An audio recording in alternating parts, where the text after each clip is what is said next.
você chegou, hoje sou eu, todos iguais, perante a Deus. Amor e fraternidade, o nosso lema será: operários da caridade, nossa obra ninguém deterá. O Evangelho do Cristo, aprendemos a amar e a sofrer. Por amor fazemos isto, para as graças de Deus merecer. Mocidade espírita cristã, somos fortes na luta do amor, trabalhando com muito afã, para vencer a miséria e a dor. Os caminhos da caridade haveremos de encontrar espinhos, mas com Jesus na verdade jamais ficaremos sozinhos. Lembrei da Marinete agora, estou com saudade dela. Vamos fazer uma oração. Peço a todos que elevem os pensamentos. Deus, essência de tudo que há, agradecemos pela dádiva da vida. Agradecemos por esse momento de podermos nos reunir para estudar a doutrina espírita e entender melhor, cada vez melhor, de pouco a pouco, as razões de nossa existência aqui terrena e os caminhos que deveremos seguir após a nossa partida. Ainda que o momento seja difícil, agradecemos a inteligência, a sensibilidade e a ajuda dos irmãos de luz que estão na Terra para cuidar de nós nesse momento. Pedimos, Senhor, que coloque nas mentes e nos corações de todos nós serenidade, alegria, inteligência e um olhar fraterno para que possamos superar os desafios agora apresentados e que possamos chegar no final de mais essa etapa amadurecidos, mais fraternos e mais comprometidos com a prática cristã. Pedimos que ilumine a mente e o coração de nossa irmã que hoje vai conduzir o estudo, para que possa, com seu aprendizado, nos ensinar mais um pouco da sua misericórdia e do seu amor. Que assim seja, graças a Deus. Assim seja, graças a Deus. Boa noite, meus irmãos queridos. Então, hoje a gente vai falar um pouquinho da capítulo 23, que é a estranha moral.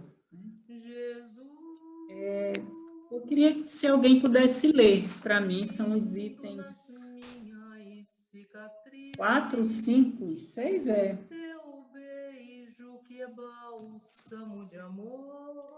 porque o meu evangelho que eu tenho, gente, é tão antigo.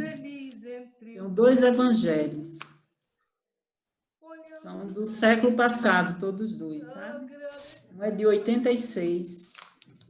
Porque a letra é graúda, ele tá... O filho rasgou bem na passagem. Eu leio para você, querida. Aconteceu um acidente com ele, né? Acho que foi uma das minhas crianças, quando eram crianças, rasgou, arrancou um pedacinho assim, bem na... Sabe? Aí, Então, eu gostaria... Você lê para mim? Pode ler a passagem. Querida. Tá. Acho que é Número 4, 5, 4. 6, Quer que leia os 3, 4, Pode 5, ler. uma vez? Uhum. 4. Será. Então, desnecessária lei civil, precisando o casamento voltar a ser regido pela... Não, Não? Não separe o que Agora, Deus diz. Valéria, deixar... Capítulo 23. Isso. Ah, tá. E por que eu estou no 22? Pirei na batatinha? Tô. Você quer alternar, Valéria, para matar um pouquinho Abandonar de pai, saudade mãe e dele? filho. Tá, achei. Só aqui tem que admitir umas pessoas que estão entrando. Pronto. Você quer alternar comigo, Valéria, para matar um pouquinho de saudade de ler também? Tá, então faz o seguinte, Helder. É, Como eu estou em convalescença, o senhor leia para mim, por favor? Gostei. Adolescente. Deixar pai, mãe e filhos. Todo aquele que tiver deixado por meu nome sua casa, ou seus irmãos, ou suas irmãs, ou seu pai, ou sua mãe, ou sua mulher, ou seus filhos, ou suas terras, por isso receberá o cêntuplo e terá por herança a vida eterna. São Mateus, capítulo 9, versículo 29. Continua, Conceição? pode continuar. Então Pedro lhe disse: por nós vedes que tudo deixamos e que vos seguimos. Jesus lhes disse: digo-vos em verdade que ninguém deixará pelo reino de Deus ou sua casa, ou seu pai e sua mãe, ou seus irmãos, ou sua mulher, ou seus filhos, ou que não receba já neste mundo muito mais e no século futuro a vida eterna. São Lucas, capítulo 18, versículo 28, 29 e 30. Item 6. Um outro lhe disse: Senhor, eu vos seguirei, mas me permiti dispor antes do que eu tenho em minha casa. Jesus lhe respondeu: todo aquele que, tendo a mão na rua, olha para trás, não está apto para o reino de Deus. São Lucas, capítulo 9, versículos 61 e 62. Sem discutir as palavras, é preciso aqui procurar o pensamento que é evidentemente este. Os interesses da vida futura se sobrepõem a todos os interesses e todas as considerações humanas, porque está de acordo com o fundo da doutrina de Jesus, ao passo que a ideia de renúncia à família seria a sua negação. Não temos, aliás, sob nossos olhos, a aplicação dessas máximas no sacrifício dos interesses e das afeições da família pela pátria? Censura-se um filho por deixar seu pai, sua mãe, seus irmãos, sua mulher, seus filhos, para marchar em defesa de seu país? Não se lhe reconhece, ao contrário, um mérito por se separar do ambiente doméstico e do aconchego da amizade para cumprir um dever? Há, pois, deveres que se sobrepõem a outros deveres. A lei não torna uma obrigação a filha deixar seus pais para seguir seu esposo. O mundo está repleto de casos em que as separações, as mais penosas, são necessárias, mas as afeições não são quebradas por isso. A distância não diminui nem o respeito, nem a solicitude que se deve aos pais, nem a ternura pelos filhos. Vê-se, pois, que mesmo tomadas ao pé da letra, salvo o termo odiar, essas palavras não seriam a negação do mandamento que prescreve honrar pai e mãe, nem do sentimento de ternura paternal. E com mais forte razão, se tomadas quanto ao espírito. Elas tinham por finalidade mostrar, por uma hipérbole, quanto era imperioso o dever de se ocupar com a vida futura. Deveriam, aliás, ser menos chocantes num povo e numa época em que, em consequência dos costumes, os laços de família tinham menos força do que numa civilização moral mais avançada. Esses laços mais fracos dos povos primitivos fortificam-se com o desenvolvimento da sensibilidade e do senso moral. A própria separação é necessária ao progresso. Ocorre nas famílias como nas raças, elas se abastardam e, se não há cruzamento, se não se enxertam umas nas outras, é uma lei natural, tanto quanto no interesse do progresso moral, quanto do progresso físico. Essas coisas não são examinadas aqui, senão do ponto de vista terrestre. O Espiritismo nos fez vê-las de mais alto, em nos mostrando que os verdadeiros laços de afeição são os do espírito e não os do corpo, que esses laços não se rompem, nem pela separação, nem mesmo pela morte do corpo, que eles se fortalecem na vida espiritual pela depuração do espírito, verdade consoladora que dá uma grande força para suportar as vicissitudes da vida. Capítulo 4, número 8, capítulo 16, que tem número 8. Obrigada, Eva.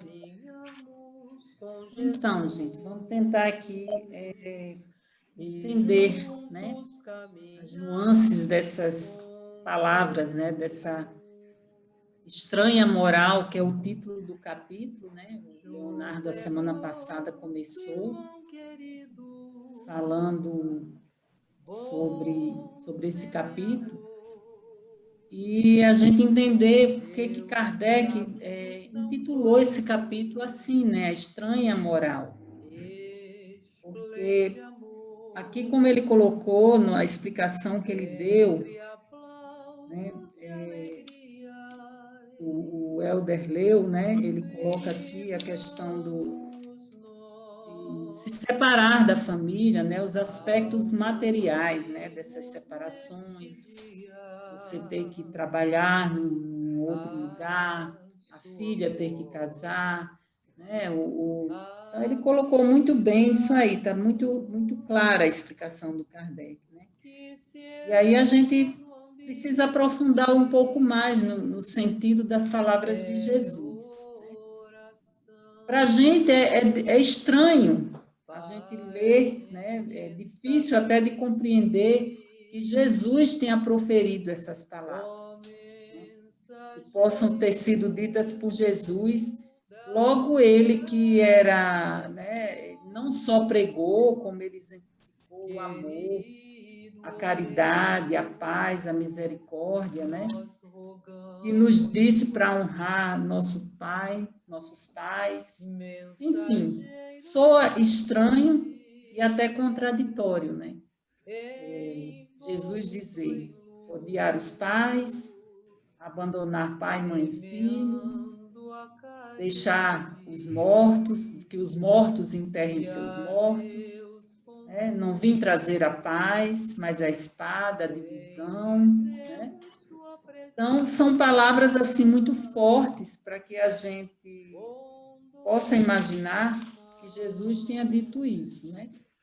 Mas a gente, para que a gente entenda, é preciso que a gente contextualize um pouco, né? Quando Jesus falou, com quem ele falou, para quem ele falava essas palavras, né? A gente precisa entender um pouco da cultura daquelas pessoas naquela época, né? As figuras de linguagem, né? No próprio texto aqui, o Kardec fala da figura de linguagem, a hipérbole, que é um exagero, né? A questão do exagero, da palavra exagerada, das colocações exageradas, né, que a gente usa, né? Sabemos que a linguagem hebraica, ela era uma linguagem muito concreta, ela vinha de um povo, né, pastoril, de um povo que lidava com a terra, então a linguagem deles é muito simbólica, muito do dia a dia deles, do trabalho, né? A gente vê na Bíblia, muitas vezes a gente não entende nada daquilo, é muito terra, é muito vinho, espinheiros, então era a linguagem da vida deles. E aquilo é todo um simbolismo, né? Para a gente entender, a gente precisa compreender toda essa cultura, um pouco dessa cultura, né? E também tinha uma questão, Jesus ele falava em aramaico, que era um dialeto da época, né? Uma palavra só, ela poderia expressar vários significados na linguagem hebraica, como é o caso do texto passado, do odiar, né? Odiar pai e mãe. E a gente viu que odiar, na linguagem expressada lá, não tem o mesmo sentido para a nossa linguagem. Lá significa amar menos, né? Então, tudo isso a gente tem que levar em consideração, né? E essas coisas, né, quando a gente não se aprofunda um pouco nessas questões, isso pode levar a um fundamentalismo ou a uma negação, né? Fundamentalismo porque aí a gente vai levar aquilo ao pé da letra, ou seja, como diz a passagem do Evangelho, se a sua mão é motivo de escândalo, corte-a. Então a gente vai sair cortando mão de todo mundo, né? Se seu olho, arranca o olho, apedreja. Então, a gente tem que ter esse cuidado na hora de interpretar, tentar interpretar o Evangelho, né? É preciso a gente tirar o espírito da letra, como dizia Paulo, né? A gente precisa fazer um trabalho de pesquisa para a gente tentar compreender o pensamento de Jesus. Até porque as palavras de Jesus são palavras de vida eterna. Ele falava aquilo, falava para aquele povo, naquela época, um povo ainda muito rude, mas ele fala, a palavra dele era para toda a eternidade. Deixa, obrigada. Era para toda a eternidade.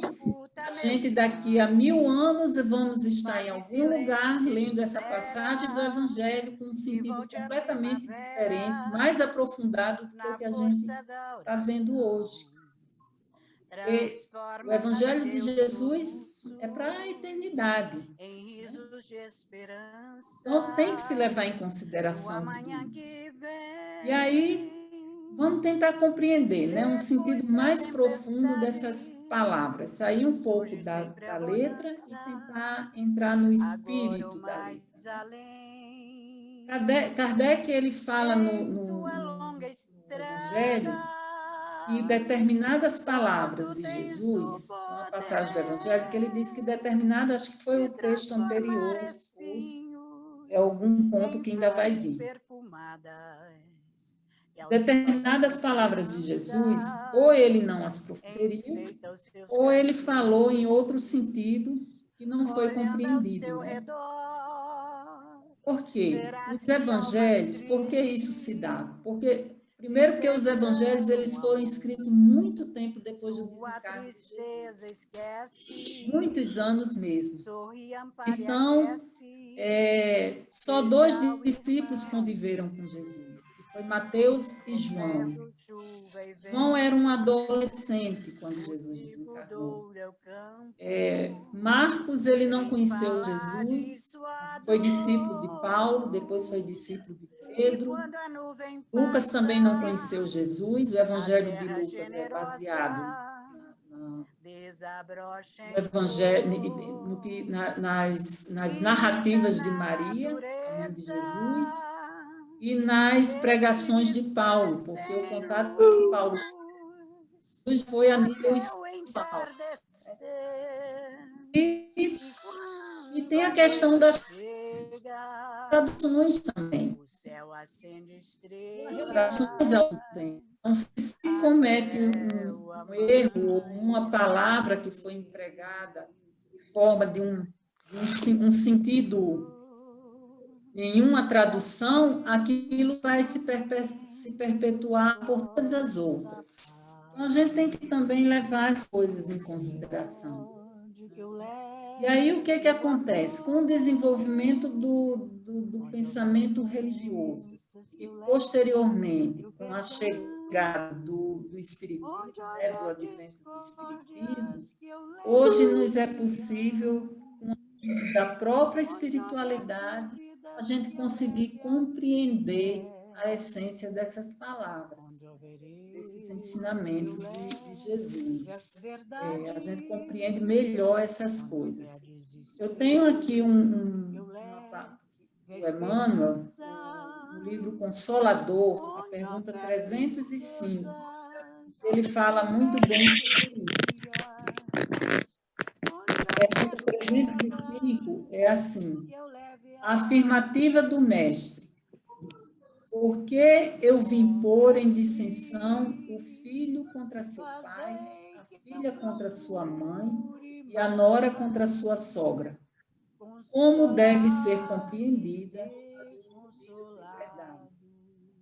É a pergunta. E aí o Emmanuel responde: ainda aqui temos de considerar a feição antiga do hebraico, com a sua maneira vigorosa de expressão, uma maneira forte, né, contundente de se expressar do hebraico. Seria um absurdo que o Senhor viesse estabelecer a perturbação no sagrado instituto da família humana, as suas elevadas expressões afetivas, mas sim que os seus ensinamentos consoladores seriam o fermento divino das opiniões, estabelecendo os movimentos naturais das ideias renovadoras, fazendo luz no íntimo de cada um, pelo esforço para a felicidade de todos os corações. Então, o que Emmanuel quer dizer aqui? Que essas palavras, jamais Jesus quis, com essas palavras, promover a separação entre os membros da família, entre as famílias. Ao contrário, ele quis, quando ele diz a nora contra o filho, cada um teria a sua opinião. Ele estava aqui fazendo vamos dizer aqui, uma coisa para que as pessoas se respeitassem. Eu posso ser espírita, meu esposo pode ser um evangélico, a minha filha pode ser um bandista, meu filho pode ser católico, não sei quem pode. Então, a família se respeitarem cada um nas suas... seria uma congregação de cristãos. Volta em prol daquele pensamento, dos seus ensinamentos, as pessoas se congregarem e se respeitarem, cada um no seu ponto de vista, cada um no seu estado, né, nas suas escolhas. Eu entendi que é isso que Emmanuel colocou. Então, a gente percebe que, na verdade, é possível a gente resgatar o pensamento essencial de Jesus, né? Até porque o que era família para Jesus, o que Jesus pensava como família, é muito diferente do que a gente pensa, né? Pai, mãe, irmãos para Jesus, o conceito de família para Jesus é muito mais do que a família consanguínea. Para Jesus, tem uma passagem do Evangelho que fala que ele estava pregando e chega a sua mãe e seus irmãos à sua procura. E alguém diz, a sua mãe e seus irmãos estão aí. E ele responde, quem é minha mãe e quem são meus irmãos? É outra passagem também mal interpretada, porque muitas pessoas veem nisso uma falta de respeito, de não afetividade pela mãe dele, que era Maria. E que, na verdade, não é. O que ele quis dizer ali, Jesus, ele aproveitava todos os momentos para pregar, para fazer trazer a sua mensagem. Então, ali ele quis dizer que a sua família é a humanidade. Todos eram seus familiares, seus irmãos, né? E aí, se a gente, em primeiro sentido, nessa passagem que a gente leu aqui, o Helder leu, no primeiro sentido, a gente pode compreender que Jesus queria dizer para que a gente desse mais importância à vida espiritual que à vida material. Kardec colocou na sua explicação. Se alguém quiser se colocar, gente, fiquem à vontade. Pode interromper, tá? Fiquem à vontade. Mas a gente pode se aprofundar um pouco mais nessa análise, né? E para isso a gente vai se aprofundar e vamos ver o que Emmanuel nos diz, né? Porque Emmanuel é o nosso professor em matéria de evangelho. A gente tem um cabedal muito grande, né, de psicografia do Chico, né? E Emmanuel, ele pega todas essas passagens do Evangelho e nos explica com muita clareza e um aprofundamento muito grande, né? Então, vamos ver aqui, eu tenho uma passagem, a mensagem dele, no livro Caminho, Verdade e Vida, é a mensagem 154, intitulada Renunciar. E aí ele diz, né, a passagem faz parte desse capítulo. E todo aquele que tiver deixado casas, irmãos, irmãs, pai, mãe, mulher, filhos ou terras, por amor do meu nome, receberá 100 vezes tanto e herdará a vida eterna. Está em Mateus, capítulo 19, 29, versículo 29. E aí o Emmanuel nos diz, nesse versículo do Evangelho de Mateus, o Mestre Divino nos induz ao dever de renunciar aos bens do mundo para alcançar a vida eterna. A necessidade, proclama o Messias, de abandonar pai e mãe, mulher e irmãos do mundo. No entanto, é necessário esclarecer como renunciar. Jesus explica que o êxito pertencerá aos que assim procederem por amor do seu nome. À primeira vista, o alvitre divino parece contrassenso. Como olvidar os sagrados deveres da existência, se o Cristo veio até nós para santificá-los?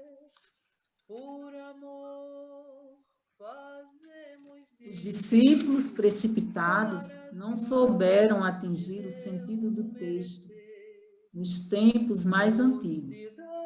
Numerosos irmãos de ideal recolheram-se à sombra do claustro, esquecendo as obrigações superiores. Então, as pessoas interpretaram de forma errada, né? Acharam que se isolando era o que Jesus estava pedindo, né? Abandonar pai, mãe e segui-lo seria você abandonar, se isolar e viver uma vida contemplativa. Quando, na verdade, não era nada isso que Jesus estava pedindo. Faço, porém, reconhecer como o Cristo renunciou. Aos companheiros que o abandonaram, aparece glorioso na ressurreição.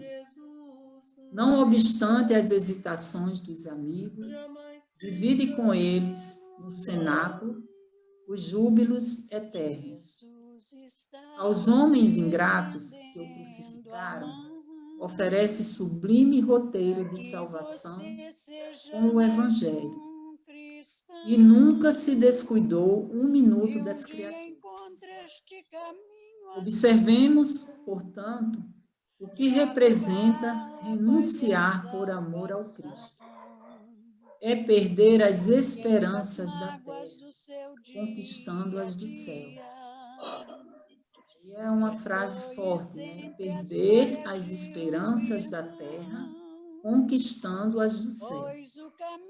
Se os pais são incompreensíveis, se a companheira é ingrata, se os irmãos parecem cruéis, é preciso renunciar à alegria de tê-los melhores ou perfeitos, unindo-nos ainda mais a eles todos, a fim de trabalhar no aperfeiçoamento de Jesus. Acaso não encontras compreensão no lar? Os amigos e irmãos são indiferentes e rudes?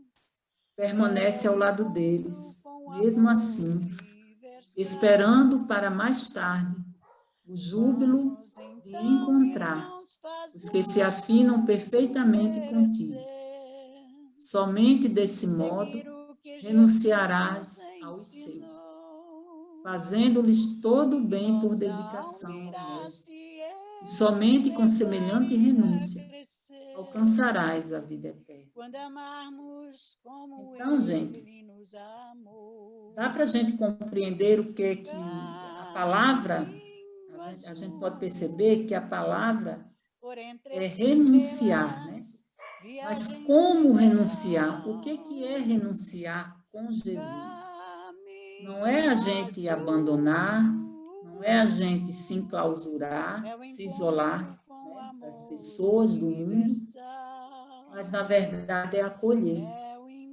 Renunciar, ou seja, abandonar pai, mãe, filhos, segundo o que coloca Emmanuel, é a gente ajustar as expectativas. É como se a gente ajustasse as expectativas que a gente tem em relação ao outro.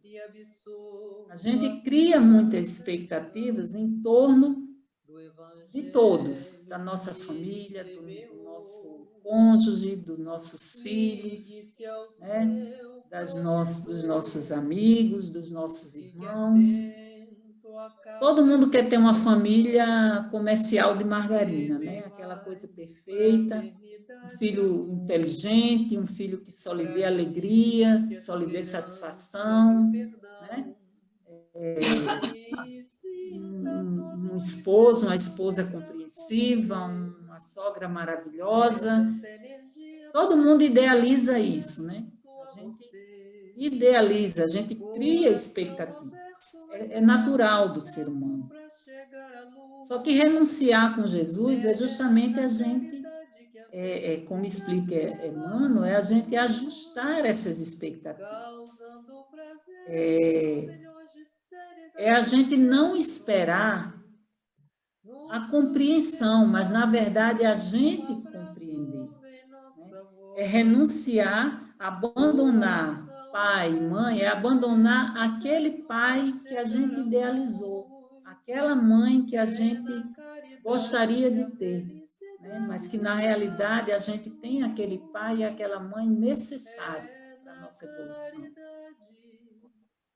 Abandonar aquele filho que a gente criou, né, uma imagem que ele seria perfeito, daria tudo certo na vida dele, mas aceitar aquele filho, problema, com uma saúde deficitária, com uma vida, muitas vezes, caminhando por caminhos que a gente não gostaria que caminhasse, né?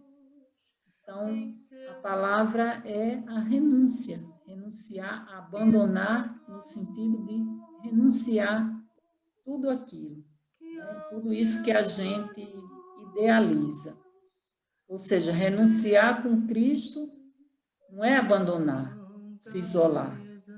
É a gente tentar, acolher, é a gente tentar compreender, é a gente tentar esperar o tempo de cada um. Né? Cada um tem o seu tempo de amadurecer, o seu tempo de evoluir. E muitas vezes esse tempo vai além de uma reencarnação. Não será nessa reencarnação que a gente vai ver aquela pessoa bem, né? Então, a gente tem que pensar nisso. E na literatura espírita, a gente está cheia de exemplos disso, né? Não só na literatura espírita, mas a vida dos chamados santos, né? Uma coisa bem próxima da gente é no livro, 2 exemplos muito próximos nossos, por exemplo, a Lívia, no livro Há 2000 anos, né? É um exemplo dessa renúncia com Cristo. Alcione, no livro Renúncia, né? Então, são exemplos, assim, dessa renúncia com Cristo, desse abandonar, com essa expectativa, né? Em cima daquele ser amado, daquele ser querido, e você aceitar, você acolher, você compreender, né? Não esperar ser compreendido. Alguém quer colocar alguma coisa? Fica à vontade. irei tão Todo mundo feliz calado. entre os felizes, olhando Tá tão bom de ouvir. É, agradecendo a Deus. Mas eu achei muito bem interessante essa forma como que você está colocando em relação ao renunciar. Quer dizer, renunciar aquilo que a gente, na verdade, é o que a gente quer, né? Não o que a gente deva seguir, não o que a gente mereça, ou o que a gente tem que entender, né? Como você falou, como compreensão, né? Como acolhimento. Né? Quando fala renunciar, realmente ficou muito legal isso aí, sabe? Nesse sentido da gente olhar para a gente e ter um outro olhar para outra pessoa, né? Sair um pouco de dentro daquilo que eu acho que eu mereço, que eu quero, e ter aquele olhar para o outro. Muito, muito bom isso. É como eu coloquei, as palavras de Jesus, ela tem um significado, um sentido, que ela é para a vida eterna. Então, quanto mais a gente tenta se aprofundar, né, como o próprio Paulo dizia, a gente tirar o espírito da letra, a gente vai extraindo essas nuances, que muitas vezes, numa leitura, a gente não percebe, né? A gente fica ali. E aí vem o que ajuda a gente? É justamente essas leituras complementares. É o olhar de um Emmanuel, de uma Joana, de um André Luiz, né? Que a gente consegue sair um pouco da caixinha, né? E abrir os nossos horizontes, né? Ver, enxergar de uma forma mais ampla, né? Que a gente tem que caminhar, né? Não ficar só nessa questão da letra em si, né? Então, assim, o Emmanuel, essas passagens do Evangelho, nessas leituras, ele faz isso muito bem, com muita foge até a palavra, né? Ele consegue extrair essa essência das colocações do Cristo, né? Dessas palavras de Jesus, do Paulo, né? Então, é muito interessante a gente se aprofundar nesses sentidos, né? Então, quando a gente lê ali, abandonar pai e mãe, abandonar filho, tudo, é aquele filho idealizado. É aquele filho que a gente gostaria de que ele fosse. E aceitar, acolher aquele filho que ele é. E que um dia virá a ser aquele filho que a gente espera que ele seja. Mas que a gente vai ter que ter a paciência de esperar esse caminhar do Espírito. Alguém quer colocar mais alguma coisa? Conceição, a questão da interpretação das palavras de Cristo é muito importante, realmente. Sempre foi, acho que, motivo de muita dificuldade, né, de tantas pessoas, de tantas religiões, de poderem encaminhar cada um para um lado, né? Mas eu acho muito importante o raciocínio que Emmanuel faz, que assim, existe um contexto, né, de toda a palavra, né, dele. Então, assim, nesse contexto, se você lê ao pé da letra, não faz o menor sentido. Então, a gente tem que estar sempre buscando o contexto, né?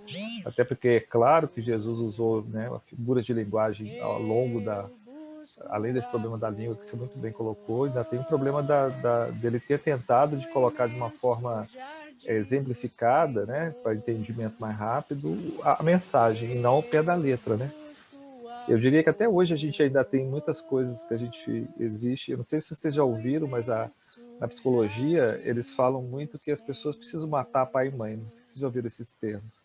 Não é que você vai matar o seu pai e a sua mãe, mas é você entender que o seu pai e a sua mãe são duas pessoas com uma identidade. Você também é sua identidade. No momento que você consegue vê-los como pessoas, você passa a entender as suas dificuldades, as dificuldades que eles tiveram, as limitações que eles têm. E desconstrói aquela coisa lúdica de achando que o pai e a mãe vão resolver a sua vida, que eles estão ali para te servir, que eles tudo tem que ser perfeitos. Não, porque eles são pessoas como você. E aí, quando você vê eles como um outro, né, você começa a entender as limitações deles, que eles fizeram o melhor que eles puderam. E aí você mata essa figura que você colocou muito bem, né? Você abandonar não é abandonar, mas é parar de querer achar que eles eram aqueles seres perfeitos que a gente imaginou que estariam à nossa disposição, etc. E, enfim, eu acho que você falou muito bem, e é um desafio em algumas passagens da Bíblia, exatamente você ter que estudar realmente, né? Porque não é uma questão que venha fácil, assim, de entendimento, e é fácil você escorregar, né? Ó, gente, a minha internet está dando umas instabilidades, tá? Mas vamos seguir. É isso. Conceição, só acrescentando aqui que eu estava colocando, essa questão mesmo de, quando fala contextualizar, né? Como a gente está falando de texto, né? De um livro sagrado, tem a questão mesmo da encontrar a chave de leitura, né? Então, quer encontrar a chave de leitura desses textos? Contextualizar a época, o povo do qual estava se falando, muitas vezes o próprio contexto é pessoal e objetivo de quem escreveu, e o que aconteceu também com aquele texto ao longo, né, da história, como se colocou bem no começo, né? Esses livros eles vão passando de tempos em tempos, mas eles sofrem, digamos assim, acidentes na hora de se fazer, de se copiar, né? Não tinha papel, não tinha imprensa, então você tinha o pergaminho e tinha o papiro, né? Muitas vezes já era difícil de fazer cópia, não era uma coisa muito simples e muito barata. E, além disso, você podia ter os erros dos copistas, também as interferências dos homens na tentativa, né? Você vê que entra livro na Bíblia, sai livro da Bíblia. Então, a chave de leitura para entender, mesmo até para além de entender com que tipo de linguagem Jesus se coloca para aquele povo, é entender o percurso que aquele texto passou também ao longo da história, para que, para além das palavras, se extraia realmente o espírito da letra, a mensagem, né? Já ouvi, gosto muito de brincar, se a palavra tem poder? Tem, mas mais poder ainda tem a mensagem, porque a palavra muda de sentido, muda de idioma, uma letra cai, ganha um outro sentido, ainda tem as interpretações de cada época, né? Um texto daquela época lido agora, ele ganha pode ganhar um outro sentido, uma outra dimensão, daí tantas interpretações. Então, assim, é muito importante, só para reforçar mesmo, porque talvez seja isso que ao longo do tempo tenha criado tanta angústia e tanta dissonância em relação às mensagens, né? Às vezes um autor de 30 anos atrás, várias pessoas leem, cada uma tira interpretação, você imagina um texto de tanto tempo, né? E tão poderoso que a mensagem chega hoje, essa prístina, né? No final das contas. Você lembrou bem, Helder. Naquela época, era muito caro, né? Os copistas, né? Eles eram escritos em papiros e era muito caro. Era um material caríssimo para você copiar. Então, esses textos, eles não existiam assim como a gente tem hoje, separados por capítulo, por versículo, eles não usavam pontos, eles não usavam pontuação, nada. O texto ele era escrito letra por letras. Então, você imagina, né? Porque não tinha como separar, dar a pauta, isso, porque era muito caro. Era uma coisa que custava muito para você ter aquilo ali, né? Produzir o papiro, a tinta, o material, o trabalho do copista. Então, era escrito assim. Então, daí a gente pode imaginar o quanto esses textos não sofreram, né, de modificações ou de interpretações, né, de falhas, para que hoje a gente tenha várias interpretações, que nos levem a interpretações errôneas do texto. Mas o mais importante é que a essência fica, né? E o Cristo, ele está aí, né? Junto a todos nós, fazendo com que as palavras deles continuem vivas, né? dentro dos nossos corações e que hoje a gente possa estar tendo o privilégio de estar falando um pouco sobre isso, né? Para isso a gente teve o Chico, né, com a sua obra maravilhosa aí, Emmanuel, nos brindando com essas interpretações, Valdo com tantos outros irmãos, com a Joana também, que também fala muito bem interpreta muito bem sobre o Evangelho, né? Porque hoje a gente conhece muito, né? Pelo menos as pessoas que são mais recentes no movimento espírita, fala muito da Joana, dessa obra dela psicológica, né? Mas antes da obra psicológica, gente, a Joana tem muito livro sobre interpretação, sobre o Evangelho, entendeu? Tem muito livro bom antes da série psicológica. Então, ela também discorre muito bem sobre as passagens do Evangelho. Tá? O próprio André Luiz e outros irmãos, né? O Eurípides, o Leon Denis, tem muita coisa boa que a gente pode estar se aprofundando, né? Nessas mensagens. Só para acrescentar que a revolução da divulgação da palavra da Bíblia, assim, né, com o ensinamento do Evangelho, é muito recente, né? Século XV, com Gutenberg. A primeira Bíblia começou a ser impressa. Até então, poucos tinham acesso à leitura, porque, além dessa dificuldade toda, saber ler era um problema muito sério, poucos sabiam, tudo era e poucos tinham acesso a esses exemplares que pudessem ler e ver. Então, assim, era tudo divulgado por falta por palavras, né? Então, assim, foi uma revolução a impressão, e hoje a gente tem tão fácil, né, os livros na mão e poder ler e reler, né, interpretar a Bíblia toda, até o século XV era um privilégio de muitos poucos.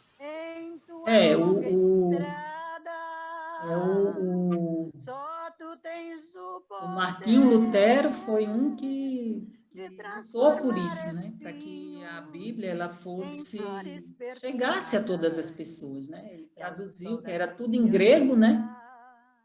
Ele começou a tradução e que ele lutou era que esse conhecimento chegasse, que todo mundo tivesse uma Bíblia, tivesse acesso a esse conhecimento. Que era um conhecimento muito fechado, né? Os chamados iniciados, né? Só aqueles conhecimentos que só cabia algumas pessoas iniciadas saberem aquilo. Né? Até como uma questão de domínio, né? Mas hoje a gente tem que agradecer, porque é um privilégio. A gente hoje poder comprar um livro, a gente ter acesso a tudo isso, a gente pega uma Bíblia, a gente pega um Evangelho segundo o Espiritismo, a gente compara, a gente, né? E agora com essa questão do virtual, né? Das palestras, de que tudo hoje é registrado, a gente está aqui conversando e está sendo gravado, isso aí vai ficar para uma... E até a liberdade, né, Conceição, de poder fazer isso, né? Porque em muitos momentos não se tinha liberdade, ou se aceitava aquela visão, ou se era perseguido, né?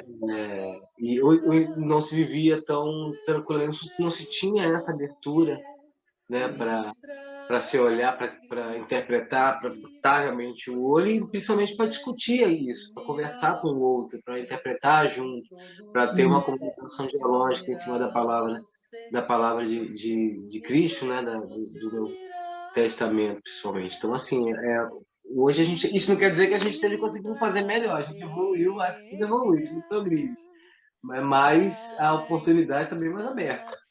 Tá sim. Tem um estudo muito aprofundado do Evangelho que se chama Miudinho. Miudinho é uma, vamos dizer assim, uma forma de estudar o Evangelho no miudinho. Isso aí começou lá em Minas, né? Pessoal, em centros espíritas mineiros, eu não sei bem onde começou isso, mas eles têm essa característica de estudar o Evangelho minuciosamente.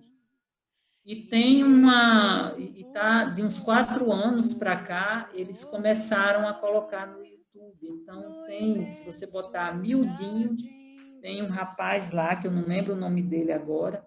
Ele pega cada passagem desse evangelho e vai estudando minuciosamente. É um estudo muito bom.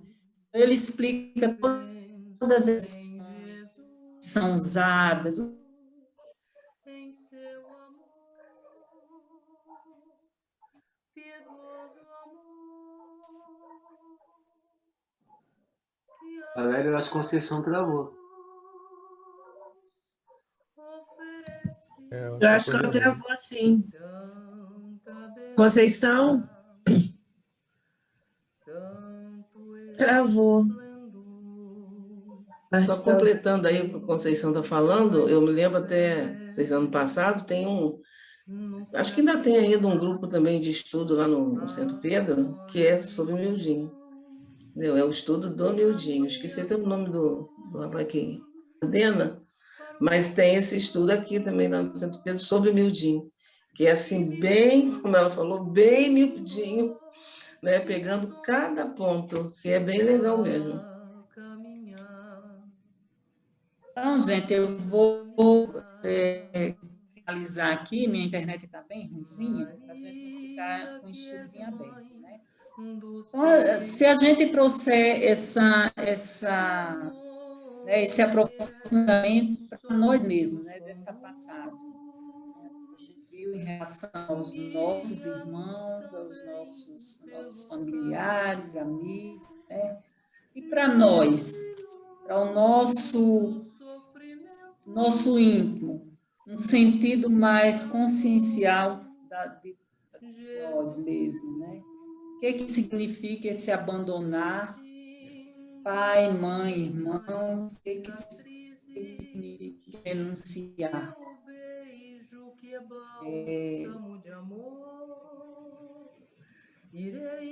Vocês estão me ouvindo, gente? Estamos sim. Estamos sim, Conceição. Porque de vez em quando dá umas congeladas aqui. Uhum. Então, nada mais é de que a gente abandonar, renunciar ao homem velho para que haja um nascimento do homem novo em nós, né? Como dizia Paulo, né? Isso uma expressão muito usada por ele, né? Abandonar o homem velho para que nasça um homem novo em nós. Renunciar às nossas perfeições, fazer aquele trabalho de autoaperfeiçoamento, de autoconhecimento, para que a gente possa nos enxergarmos enquanto seres espirituais, né? Nos desvencilharmos de tudo que nos prende a essa materialidade, né? Como lá no início, que Jesus quis dizer, para a gente dar mais importância à vida espiritual que à vida material, né? Então, e fazer esse trabalho, né? Ou seja, realizar o bom combate, né? Como ele tão bem dizia, né? Paulo, né? Realizei um bom combate, né? Venci a mim mesmo, né? Ao ponto de, no final da sua vida, ele dizer que não sou mais eu quem vive, mas o Cristo que vive, quem vive em mim, né? Então, a gente trazendo todo esse conhecimento, essa renúncia, esse abandonar para o nosso íntimo, é a gente fazer esse trabalho, realizar o bom combate, né? Nos desvencilharmos das nossas imperfeições. Sabemos que isso não é um trabalho fácil, mas é possível de ser realizado, que também não vai ser numa só reencarnação, mas que quem não começou precisa começar, né? Porque esse é o objetivo da nossa vida, né? realizar esse bom combate, né? E fazer com que o nosso Cristo interno viva dentro de nós, né? E aí, só assim que a gente vai poder um dia, como disse Emmanuel na mensagem, né? É a alegria, o júbilo de encontrar com aqueles que se nos assemelham, né? Não ter mais no convívio da gente as pessoas que a gente idealiza, mas ter ao nosso convívio aqueles que se comungam com a gente dos mesmos pensamentos, né? As mesmas afinidades. Eu acho que isso é a verdadeira felicidade, né? É a gente encontrar e conviver com alguém, com as pessoas que se afinam com a gente. Olhar para ter o mesmo ideal. Né?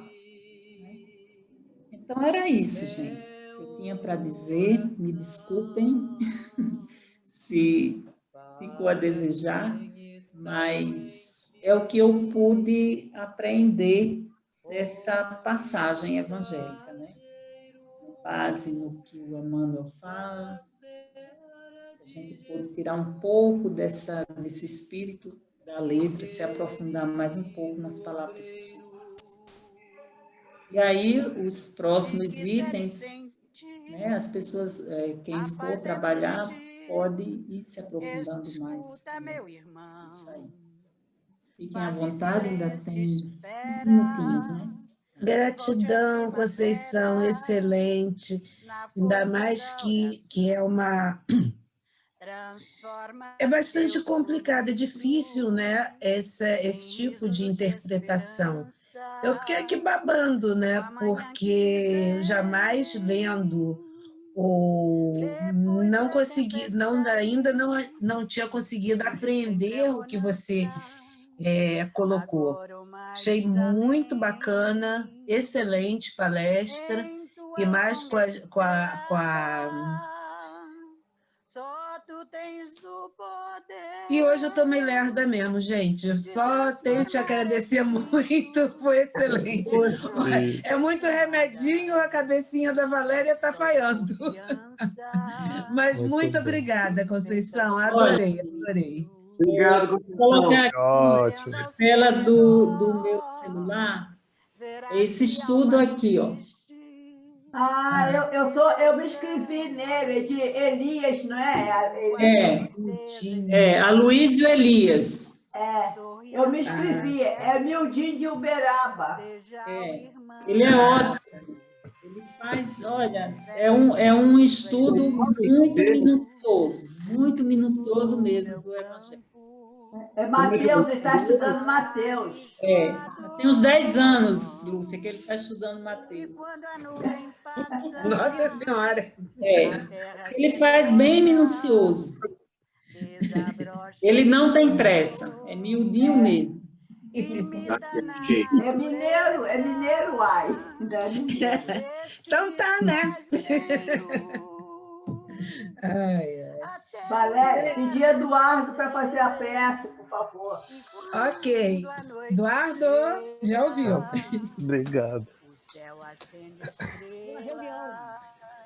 Então vamos levar nossos pensamentos a Jesus, nosso mestre, nosso amigo, agradecendo, Senhor, primeiramente pela oportunidade de aprendermos mais por essa excelente palestra, de aprofundarmos nossos conhecimentos, de recebermos a luz da compreensão, do amor, da fraternidade, e aproveitando, Senhor, imbuídos dessas vibrações poderosas, rogar, Senhor, por todos aqueles que precisam de Ti, por todos aqueles que sofrem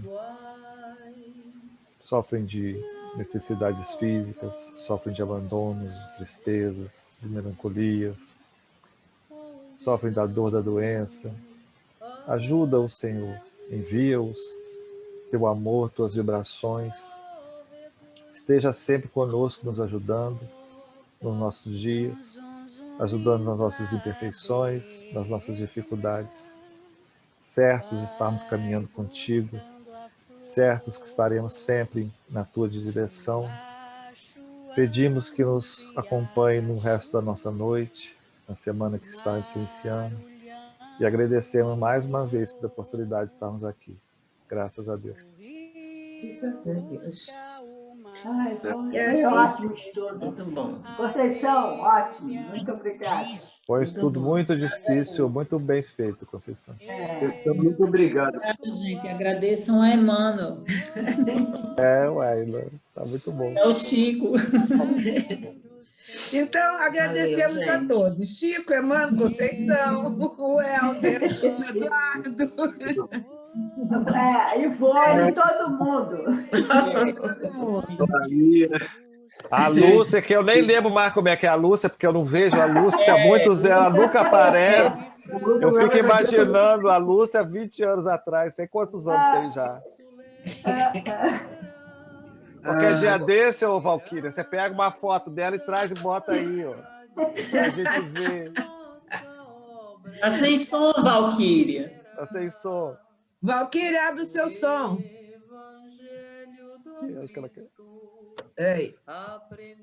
Aí. Gente, eu estou com reumatismo. Posso nem sentar. Se eu sento, eu não consigo levantar de tanta dor. Olha, Valquíria, vai lá na casa assim mesmo. dela, Valquíria, tira uma foto e manda para trás aqui para reunião. Fazer isso. Pega de Deus.